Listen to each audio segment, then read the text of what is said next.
이 세상에는 크게 두 종류의 사람이 있다고 말할 수 있습니다. 한 종류의 사람은 환경에 따라 움직이고 환경의 지배를 받는 사람이 있고, 환경을 극복하고 환경을 다스리고 어려운 환경을 오히려 밟고 일어서는 그런 사람, 두 종류의 사람이 있다고 볼 수 있습니다. 오늘 우리 자신들을 돌아볼 때 과연 우리의 삶은 환경의 지배 속에 살아왔는지, 환경을 뚫고 극복하면서 살아왔는지 우리 자신을 살펴본다면 환경의 지배를 받았던 적이 많지 않았나, 솔직한 고백이라고 봅니다. 그러나 오늘 이 현실 속에서, 이 시대 속에서 지금 그러면 나는 환경에 눌려서 살고 있는지, 환경을 뚫고 극복하면서 살고 있는지 자신을 돌아볼 수 있는 그런 시간이 되기를 바랍니다. 요셉은 많은 형제 가운데서 늦둥이로 태어나서 형제들의 질시를 받고 시기를 받고 그러면서 미움을 받다가 나중에는 노예로 팔려가게 되는, 형제들이 아예 죽이려고 작정했던 엄청난 그런 아픔과 상처를 받은 사람입니다. 또 그는 직장에서 성추행을 당하고, 그리고 오히려 뒤집어서서 감옥에까지 가서 고통받는 그런 시간을 보낼 뿐만 아니라 감옥 속에서 그 당시 정권에 아주 높은 위치에 있는 사람들, 왕척건들을 만나서 그들을 도와주고 은혜를 입혔는데 반드시 나가서 도와주고 태어나 잊어버린 이중삼중으로 어렵고 힘든 그런 환경 속에서, 그러나 그는 그 모든 것을 환경에 지배받는 것이 아니라 뚫고 나가고 오히려 놀라운 삶을 살았습니다. 어떻게 해서 그런 삶을 살 수가 있었을까? 오늘 성경은 말합니다. 하나님이 함께 하셨기 때문에, 어떤 환경 조건 속에서도 하나님이 함께하는 자는 그것을 뚫고 오히려 어려운 환경이 축복으로 바뀌면서 더 놀라운 삶을 살아가고 있는 것을 우리가 성경에서 발견하게 되어집니다. 그러면 이 요셉, 누구라도 어려운 환경, 기가 막힌 상황, 대부분의 웬만한 사람들은 정신이 아주 나가고 내면이 망가질 만큼 엄청난 상처받을 수밖에 없는 그런 사건들을 경험했지만은 그는 그것을 뚫고 나가고, 형들은 죽으라고 웅덩이 속에 던져 넣었지만은 오히려 그 과정을 통해서 왕궁으로 들어가서 당대 최고의 국무총리가 되는 자로 나갔던 것은 하나님의 역사였는데, 그런데 하나님께서 역사하실 때 아무렇게나 역사하는 것이 아니다. 이 요셉의 그 성품과 요셉의 그 태도와 그 자세를 따라서 하나님께서는 그의 삶 속에 강력하게 역사하셨다는 사실을 알게 되고, 우리도 이 세상을 살아가면서 수많은 어려운 환경이 있지만 그것을 뚫고 하나님의 함께 하심 속에 하나님 앞에 섬을 바르려면 어떤 태도, 어떤 성품으로 우리에게 주어진 환경 속에서 이것을 감당해 나갈까 하는 것을 우리가 배우게 되어집니다. 요셉은 뭘 맡겨도 책임을 완수하는 그런 사람이었어요. 그가 보디발, 오늘날 따지면 경호실장 정도 되는 막강한 권력을 갖고 있는 그 집에 노예로 팔려 들어갔지만은 얼마 안 가서 이 집의 주인이 요셉에게 모든 것을 다 맡깁니다. 자기가 먹는 음식 외에는 다 맡겨서 그가 다 돌볼 수 있도록 요셉의 손에 완전히 맡겨버린 사람. 왜 그랬을까요? 처음에 노예로 들어가서 그 안에 종들이 얼마나 많았겠어요. 제일 밑바닥에서 시키는 줄 했을 겁니다. 그런데 너무나도 지혜롭게, 정확하게, 책임감 있게 모든 것을 하는 것을 통해서, 작은 일을 통해서 우리는 사람을 감동시킬 수 있는 거예요. 이 감동시켜서 여러 차례 확인 속에서 모든 소유를 다 맡겨도 믿을 수 있겠다. 그래서 맡기게 되어졌던 거예요. 그리고 그가 감옥에 억울하게 들어갔지만은 그 감옥에서 한탄하면서 세상에 이럴 수가 있나? 이렇게 나쁜 여자가 있나? 이렇게 억울할 수 있나? 그렇게 한탄하기보다는 그 안에서 또 최선을 다해서 간수로서 간수의 장기 인정을 받아서 그 안에 있는 많은 죄수들을 간수가 다 맡겨서 관리하도록 만들 정도로 성실하고 책임감 있게 주어진 환경에 있어서 최선을 다하면서 그를 감당하는 그런 자로 나감으로 말미암아 나중에는 간수장이 그의 손에 맡긴 것은 아예 살펴보지도 않는 100% 신뢰하는 그런 가운데서 귀하게 있음을 받았던 것을 성경은 기록해 놓고 있는 것을 보게 됩니다. 그것은 그의 삶의 태도고 자세가 모든 일을 해나갈 때 무슨 일을 하든지 마음을 다하여 죽게 하듯이 그런 일을 함으로 말미암아 그는 하나님 앞에 인정받는 모습이고 사람들에게도 신뢰받는 그런 모습으로 놀라운 승리를 할 수가 있었습니다. 골로새서 3장 23절을 같이 읽겠습니다. 무슨 일을 하든지 마음을 다하여 죽게 하라고 사람에게 하지 말라 그랬습니다. 그 집안에 가서 일을 도우고 감옥에서 간수장이 시키는 일을 하면서도 그 간수장이 시키기 때문에 주인이 시키기 때문에 보다는 죽게 하듯이 하나님이 시킨 일로 하나님 앞에 했던 것입니다. 그래서 신뢰할 수 있는 사람이 될 수 있어요.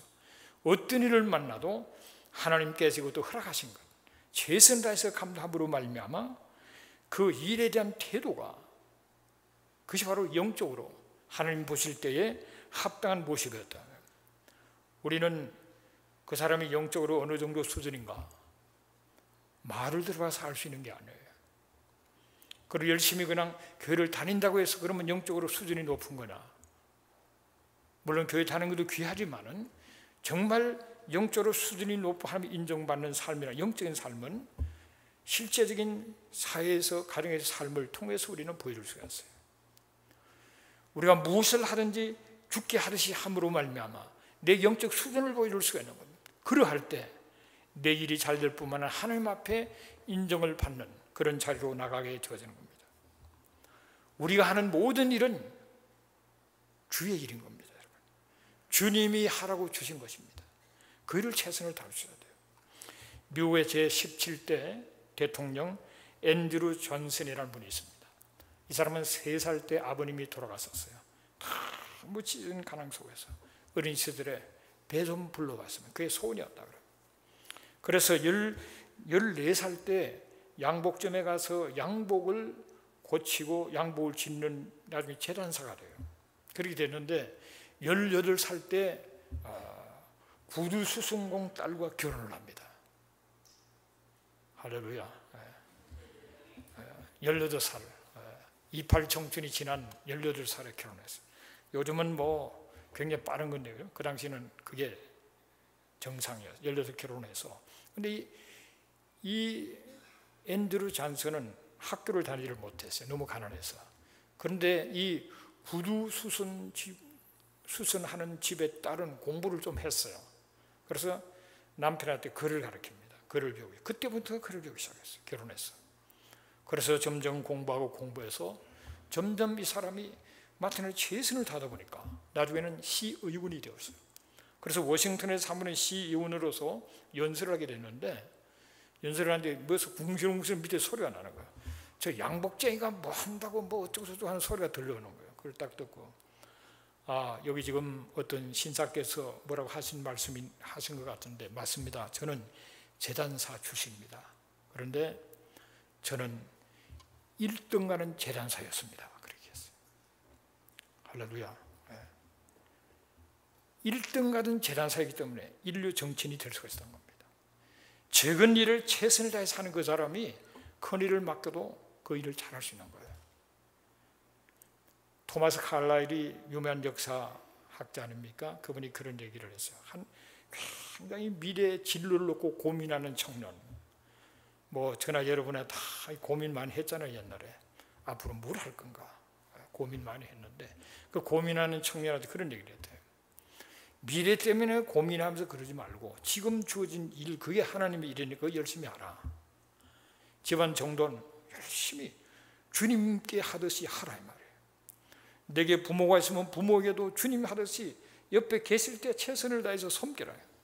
형제 주위에 있는 사람들 만나는 사람들 주님이 다 허락한 사람 죽게 하듯이 열심히 섬기면 섬기라.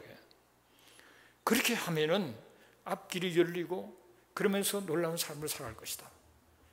오늘 현재 주어진 상황, 주어진 일이 바로 주님의 일인 줄로 믿습니다, 여러분. 그 지금 내게 주신 그 일을 기쁨으로 최선을 다해서 열심으로 성실하게 열정하려 하면은 하나님께서 더 귀한 일, 더 큰 일, 더 많은 삶 섬길 수 있는 기회를 주시는 거예요. 지금 주어진 일은 희생 안 해요. 들어누워서 뒹굴면서 한 잔 마시고 미래 꿈을 얘기하고 거품 풀지만 지금 현재 아무것도 하는 게 없어요. 그 집에서도 골칫덩어리예요. 용돈만 죽이고 뭘 시키는 건 안 하고 맨날 앞으로 이런. 그래서 제대로 안 되는 거야. 제대로 주어진 일을 성실하게 감당. 적은 일을 하는 걸 봐도 청소를 하는 걸 봐도 이 사람이 훌륭한 사람이 아니 그거 나타나는 거란 말이에요. 적은 일에 충성할 수 있는 여러분 되시기를 바랍니다. 남이 알아주지 않는 일을 잘하는 거 귀한 거예요. 사람을 살리는 일이 귀한 거고 영혼을 살리는 일이 너무 귀한 거란 말이에요. 그런 위대한 일을 찾기 전에 집안 정리나 잘 하시고 주어진 여건에 감사하면서 열심히 하시면 거기에서 그 사람의 성품과 태도와 자세가 영적인 것이 거기서 나오는 거예요. 그런 은혜가 있게 되시기를 주의 이름으로 축복합니다. 요셉은 정말 책임을 성실하게 감당하는 사람입니다. 원망 불과 눈물 질질 짜고 있는 게 아니고 오늘 노예로 시작하지만 내게 주어진 그 일을 하나님이 허락하신 거다. 최선을 다해서 그 일을 감당하다 보니까 어느 순간에 주인이 인정받고 그런 그 주인 외의 모든 것을 다스리는 자가 되고 감옥에 가서도 간수장이 다 맡기는 그런 위치에 들어갈 수 있어요. 그것이 바로 요셉을 하나님 크게 선 하나의 요셉의 태도요 자세고 믿음이었다는 것이죠. 요셉은 자신의 온전함을 유지할 줄을 안 사람이었어요. 이 보디발의 아내 이 여자가 막 치근대고 송청하고 옷을 다 깍대기를 벗길 정도로 그냥 집요하게 남자가 여자를 성추하는 이게 여자가 그냥 남자를 그냥 그래서 옷도 다 벗기고 그냥 도망가고 그랬다. 그는 함께 있지도 않아 자꾸 피했어요. 그것을 하나님은 귀하게 보신 겁니다. 온전함이 아무리 뭐를 잘해도 결국은 온전하지 못해서 엎어지는 인생이 너무나도 많죠. 마태복음 5장 48절을 같이 읽겠습니다. 그러므로 하늘에 계신 너희 아버지의 온전하신 같이 너희도 온전하라 그랬습니다. 여기서 온전하라 그럴 때 그 전에 말씀 보면은 원수를 사랑하라 그런 얘기를 한 다음에 하늘에 계신 너희 아버지의 온전하신 같이 너희도 온전하라 그렇게 말씀하셨어요. 이 온전은 관계를 말합니다. 우리가 하나님과 나 사이의 관계에서 온전해야 돼요. 그리고 이웃과 나 사이의 관계에서 온전해야 돼요. 한 걸음 더 나아가서 원수와의 관계도 온전한, 그래서 정말 사랑으로 섬길 수 있는 그런 자리로 나가는, 그런 자리로 나가는 것을 온전함이라고 말하고 있습니다. 잠언 14장 32절을 같이 읽습니다. 악한 사람은 자기의 악행 때문에 넘어지지만 의로운 사람은 죽음이 닥쳐도 피할 길이 있다 그랬습니다. 의로운 사람, 거룩한 사람, 온전한 사람은 죽을 위치에 놓이는 위기 속에서도 피할 길이 있는, 자기 온전함이 자기를 지켜주는 거예요. 정말 대단한 위치에서도 온전함을 유지를 못했기 때문에 그야말로 벼랑에 떨어지는 인생이 너무나도 많은 것을 볼 때 우리는 요셉이 그렇게 서인반은 끝까지 온전함을 유지했기 때문에 하는 사실을 우리는 기억해야 됩니다. 자기 위치를 잘 지켜냈어요. 하나님과 앞에 죄어짓지 않는 하나님과의 관계 속에서 온전함을 유지했습니다.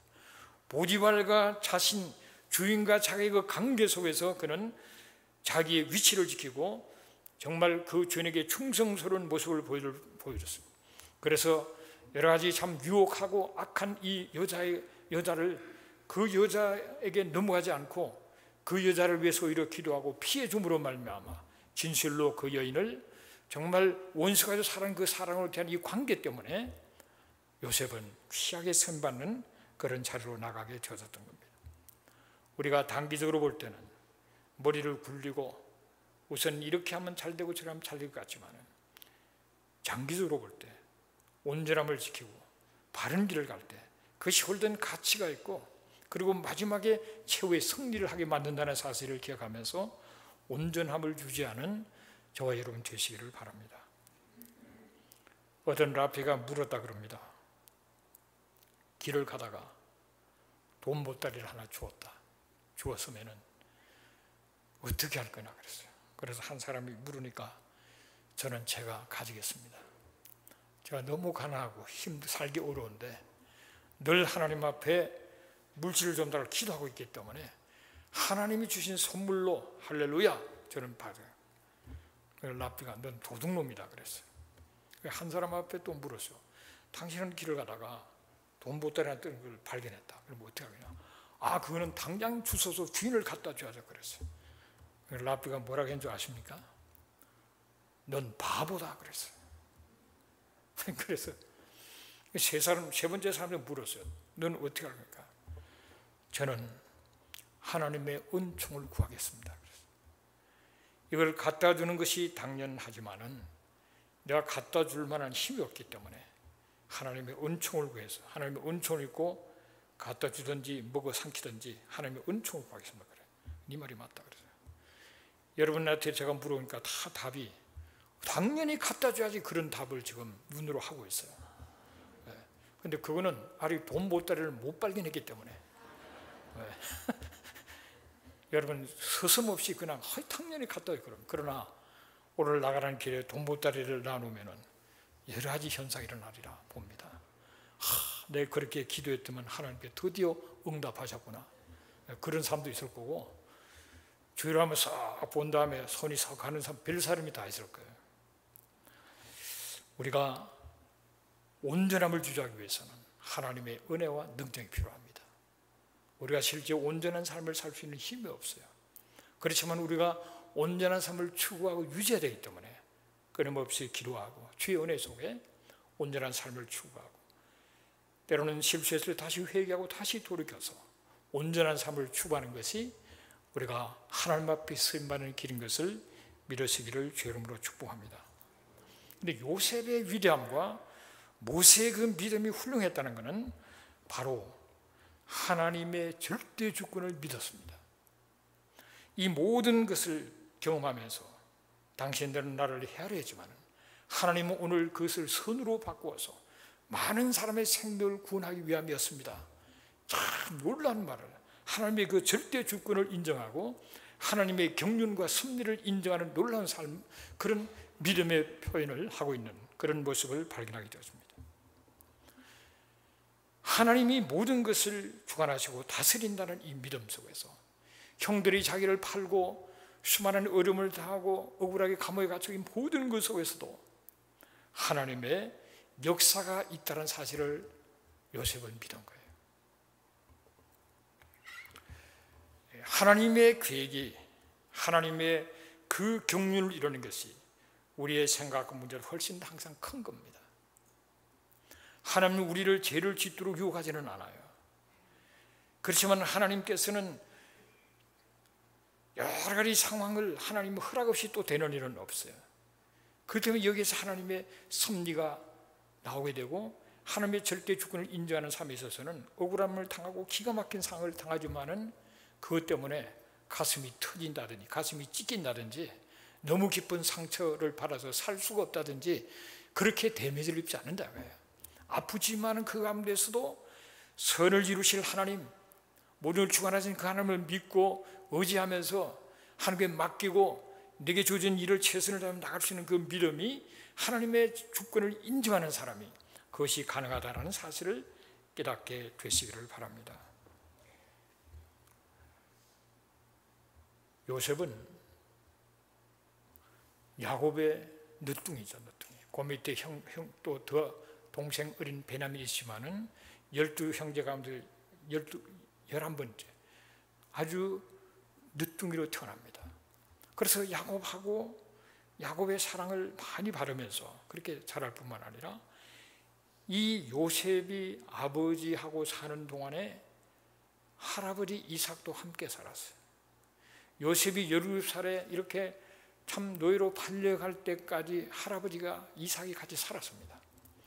여러분 그 당시에 무슨 오늘 우리처럼 이런 성경책이 있는 게 아니잖아요. 모세가 성경을 썼으니까 그 전에 뭐 성경이 있는 것도 아니고 그러나 아버지의 얘기를 듣고 아는 거예요.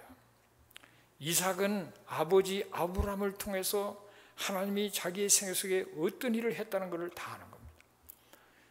그때는 지금처럼 무슨 인포메이션이 많은 게 아니기 때문에 한번 들으면 탁탁 박혀하고 기억이 잘 나는 거예요. 그리고 옛날에나 지금이나 한 말 또 하고 한 말 또 하잖아요. 사람들이 남자들 만나면 맨날 군대 얘기 한 얘기 또 하고 또 하고 평생 부려먹는데, 그 하나님께서 어느 날 본토 친척을 아버지 집을 떠나라 그랬을 때 그 얼마나 놀라운 사건입니까? 하나도 생생한 그 스토리들을 아들에게 알려줄 거예요. 만나면 매번 만날 때마다 그때 말이야 그러면서 하나님께서 나를 찾아와서 떠나라 그랬다. 내가 지시하는 땅으로 가라 그랬다. 그러면서 그 사건 스토리를 성경에 있는 거는 뭐 완전히 암송할 정도로 세뇌가 됐을 거고, 성경에 나오지 않는 얘기도 많이 들었을 거예요. 만나면 그 얘기했을 거예요. 그러면서 말이야 창세기 15장에 그 기록된 얘기를 하면서 하나님께서 앞으로 너가 태어나기도 전이야, 이삭 보고 너가 태어나기 전에 하나님이 앞으로 너 후손이 이방의 객이 돼가지고 400년간 고통을 받다가 때아름 내가 큰 역사해 가지고 큰 재물 가지고 나오게 된다. 얼마나 충격적인 얘기. 자식도 없는데 그 얘기를 들었을 때 그 얘기를 이삭한테 얼마나 자주 얘기해요. 야, 너가 태어나기 전에 하나님께 그렇게 말씀하셨다. 네 자손을 축복한다 그랬고, 내 이름을 창대하게 한다 그랬고, 너는 복의 근원이 된다. 내 후손들에 대한 약속과 그 영원한 은약과 영원한 기업을 약속하셔서 이 가나안 땅을 다 우리에게 준다고 말이죠. 내가 가는 곳마다 너가 있는 이 땅을 내가 준다. 너 자손들에게 다 하나님 말씀했다. 그건 막 계속 들었을 거예요. 그 다음에 야곱이가 귀에 정말 딱지가 않을 정도로 많이 들은 얘기가 모리아 산의 얘기. 야, 그날 말이지 아버지가 갑자기 칼을 뽑아가지고 내 목을 따려고 했는데 얼마나 얘기했겠어요. 그 드라마틱하잖아요. 그러니까 아들 잡고 맨날 얘기했어요. 근데 그때 하나님 말이야, 여호와 이레로 수장을 준비를 뿐만 그 땅 이름을 여호와 이레라 그랬단 말이야. 아니, 우리가 지금 책 보고 아는 걸 얼마나 잘 가르쳐 줬겠어요. 그렇게 얘기하면서 앞으로 우리에게 주어진 땅은 이 참 애굽에서 유브라데까지 그 넓은 땅을 하나님께서 예비해 놨어요. 그런 얘기를 했다. 그것이 이삭이 그거를 받아들이고 그거를 야곱 만날 때마다 얘기한 거예요. 야곱한테. 야곱은 에서는 사냥하러 다닌다고 아버지하고 같이 안 있으면 마저이 야곱은 집에 많이 있어가지고 막 그 야곱을 잡고 맨날 얘기했을 거예요. 모리아 산 얘기 네 할아버지가 이런 얘기를 했다. 맨날 이 완전히 세뇌가 되는 거예요.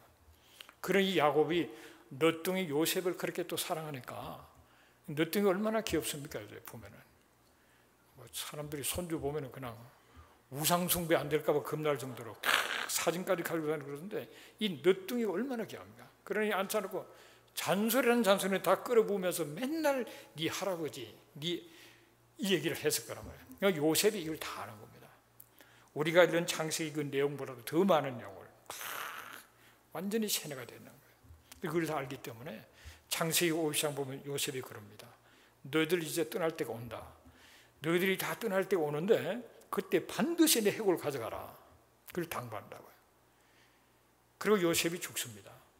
요셉이 죽고 난 다음에 359년이 딱 지나면서 1446년 출애굽이 시작된다. 그때 해골 메고 한다고요. 하나님께서 아브라함은 175세를 살죠. 근데 이삭은 아버지 덕분에 좀 편했어요. 180을 삽니다. 이게 살기가 어려운 사람일수록 조금 덜 사는 것 같아요. 야곱은 웃기고 만장하게 살잖아요. 막 형이 죽이려고 달려오고 도망가고 막 그렇게 고생도 많이 하고 라반 집에서 돈 좀 번 거 다 떼끼고 막 별 고생을 다 해가지고 147세를 살아요. 근데 요셉은 10대부터 노예로 팔려가고 그 못된 여자 만나고 감옥에 갇히고 별일을 다 하다 보니까 제명에 못 살아서 110세를 삽니다. 그 받은 스트레스만큼 그렇게 덜 사는 것 같아요. 그렇지만은 그 어려운 그 가운데서 하나님의 역사를 딱 깨닫고 하나님이 모든 걸 다스리고 주권적으로 역사하시는 걸 깨달았기 때문에 그는 결론적으로 내가 이곳에 온 것은 바로 여러분들은 나를 해하라고 했지만 하나님께서 많은 생명을 구원하기 위해서 나를 보내신 것이다. 그 사실을 형제가 얘기합니다. 그러면서 떠나갈 때 그는 죽음 직전에 마지막 유언이 해골을 가져가라. 그러니 여러분, 그런 역사, 그런 세뇌 교육 속에서 살아온 이스라엘 백성들이 얼마나 놀랍습니까? 그래서 하나님의 그 섭리 속에 이 백성들이 이렇게 살아가는 거예요. 저는 이번 주간에도 기도를 하고 또 기도하다가 샬롬 예루살렘을 기도할 때마다 그런 생각해요. 하나님은 오묘하시구나. 초대교회 당시에 수만 명의 유대인들이 예수를 믿었습니다. 예수도 유대인이요, 제자들 12제자도 유대인이요, 그 유대인들이 다 먼저 믿어서 성령 체험하고 열심히 복음 전하고 그렇게 하면 수만 명이 믿었는데 그들이 흩어져서 복음을 또 전하고, 그래서 이방인들이 복음을 받고 교회가 왕성해지는 가운데 이 하나님의 섭리는 이방인의 충만한 수가 차이까지 들으는 우둔해진다고 그랬는데 이 눈이 감겨버렸어요. 몇 년 흘러가면서 그냥 눈이 감기고, 그리고 이방인들 가운데 복음이 확 확산돼 가지고 막 순교의 피도 엄청나게 흘리면서 결국은 기도가 공인되면서 아주 교회가 왕성해지면서 이 유대인들도 막 핍박이 시작했어요. 이게 하나님의 큰 이 하나님의 경륜이란 말이에요. 그러니까 유대인들이 핍박을 받고 핍박을 받아가지고 그들은 메시아를 기다리고 있으면서 예수가 메시아는 꿈에도 생각을 못하는 거예요. 그러면서 세월이 흘러면서 수많은 핍박과 죽임을 당하고, 심지어는 2차 세대제전은 끝나기 전까지 600만의 유대인이 죽음을 하고 엄청난 어려움을 그리스도인들을 통해서 받았다. 그래서 가만히 생각해 보니까 샬롬 예루살렘을 왜 하나? 무슨 뭐 문화 행사에서 뭐 좀 기쁘게 해주고 뭐 그렇게 가서 뭐 하고 그것인가요? 무슨 의미냐 생각해 볼 때, 여러분 유대인들은 지금도 메시아를 사모하고 기다리고 있습니다. 오늘 우리가 다시 오신 메시아를 사모하는 것보다 훨씬 더 메시아를 기다리고 있어요. 그들은 지난 역사 속에 수많은 죽음과 고통을 받으면서 메시아를 사모하고 사모했는데 그 메시아가 예수인 줄을 모르는 거란 말이에요. 그래서 그들이 눈을 감고 있는데 그거는 하나님의 눈을 감긴 것이라고 해요. 그래서 하나님께서 그들의 눈을 뜨게 하시는데 서서히 눈에 빛이 들어가면서 깨닫게 하시는 그 과정 속에서 좀 샬롬 예루살렘 하나님이 서시는 거예요. 그들이 눈에 감겨 있는 것은 하나님의 주권이겠지만은 그 가운데 많은 크리스찬들이 그들을 핍박했고 많이 죽였던 그것 때문에 눈이 이렇게 감겨 있는 거예요. 그래서 우리가 그들의 눈을 하나님은 지금 열고 예수가 메시아인 것을 아는 사람들이 점점 생기고 메시아는 주들이 많아지고 하는 가운데 하나님 역사 속에서 때가 되니까 하나님께서는 샬롬 예루살렘을 통해서 그들의 눈을 감긴 것 중에 하나인 그 예수를 믿는 이들이 그들에게 핍박한 그것에 대해서 그들이 용서를 하고 그의 상처가 가셔지면서 그들의 눈이 점점 열리게 하는 것이 하나님의 뜻이구나, 그런 사실을 깨닫게 되는 겁니다. 믿으시기를 주 이름으로 축복합니다. 모든 것이 하나님의 절대 주권 속에서 일어나는 일인데 그 유대인들이 참 우리의 그 사랑을 받기 참 어려운 분들이 마음을 열기를 시작했다. 그래서 정말 감동하고 감사하고 눈물을 흘리고 그러면서 예수의 퍼져나가는 걸 보면서 하나님께서는 이 일이 몇 번을 끝날 것이 아니라 앞으로 큰 하나님의 어떤 뜻이 있어서 하게 하신 일이다 하는 사실을 점점 깨닫게 됩니다. 그래서 우리는 이런 시대 속에 하나님의 그 역사의 흐름을 깨닫는 자가 쓰임을 받는 거예요. 깨닫고 믿고 순종하는 자를 통해서 하나님은 일을 이루시는 건데, 그래서 2013년 미미하게 어떻게 될 줄 모르고 시작한 것이 많은 유대인들의 감동을 줬고, 그것이 이제 2014년 오면서 배로 많은 유대인들이 마음을 열게 되고 또 이제 세 번째로 맞이하는데, 이런 것이 인간의 힘으로 되는 것이 아니라 하나님의 그 구속의 역사를 진행시켜 나가는 그 하나의 가정 속에 하나님이 하시는 일이에요. 거기에 믿음으로 깨어서 순종하면서 쓰임받는 그런 우리 모두가 되어야 될 줄로 믿습니다. 우리 생각에 앞서서 내 뜻대로 무엇을 하려고 하면 안 됩니다. 우리는 하나님 앞에 하나님을 인정해야 돼요. 범사의 그를 인정하라 그러면 지도하신다. 그분을 인정하고 하나님 뭘 원하시는지를 물어보고 그 하나님의 뜻에 맞춰 순종할 때 하나님께서 다 하시는 거란 말이에요. 우리가 사람이 중요한 것은 내게 주어진 환경 때문에 내가 망하는 게 아닙니다. 환경에 대한 나의 태도와 나의 성품과 나의 사람의 됨됨이에요. 그래서 어떤 사람은 너무 기가 막히는 환경이었기 때문에 큰 성공을 한 사람이 있고, 어떤 사람은 기가 막힌 환경일 때 인생을 완전히 실패해버린 사람이 있는 거예요. 우리는 믿음으로 무슨 일이든지 죽게 하듯이 최선을 다하고 성실하게 할 뿐만 아니라 우리는 무엇보다도 끝까지 온전함을 유지하기 위해서 하나님의 은혜를 구하고, 그리고 하나님의 절대 주권 속에 모든 것이 진행된다는 것을 인정하고 이 시대 속에 하나님의 손길을 발견하고 거기에 순종하는 가운데 서임받는 여러분 되시기를 주의 이름으로 축복합니다. 2013년도에 가서 그때 샬롬 예루살렘을 하는 도중에 끝날 무렵에 그 라피 톨러가 거기 함께하는 한국 크리스찬들에게 감사하면서 한 말이 있어요. 그 말을 전에도 여러분이 보여드렸지만은 그 말이 저는 늘 그 기억이 납니다. 너무 소중한 말이었어요. 그 다음에 더 큰 행사를 했지만 그보다도 그분의 그 반응이 참 중요하고, 지금 유대인들의 마음을 하나님께서 조금씩 열어가고 있다는 사실을 그분의 반응에서 알 수가 있어요. 이번 행사 이제 일주일 앞두고 여러분이 더 좀 간절히 집중적으로 기도를 해 주셔야 되는데 유대인 랍비의 그 반응을 한번 보겠습니다.